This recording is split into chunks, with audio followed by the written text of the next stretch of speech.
Today I'll be teaching you guys how you guys can change your location in Groupon. It's pretty simple. First you want to go to groupon.com, which is the official website of Groupon. Once you're on its official website, what you want to do is in this dashboard at the top, if you log in into your account, it's going to show you the location which your account is registered in. So right now my account is in Chicago. So if I want to change it from Chicago to somewhere else, I can click on this arrow and over here I can choose my current location. If I click on current location, it's going to pinpoint the current location I'm at and it's going to select that. But if you don't want to do that and you want to select a location custom, you can click on this and enter the zip code of the place you're in.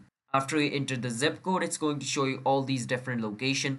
You can choose the one which you like and basically your location will be changed just like this. Once your location changed, your page will reload for some time, alright?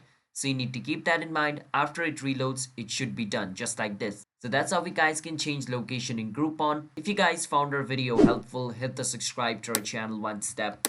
I'll see you guys next time.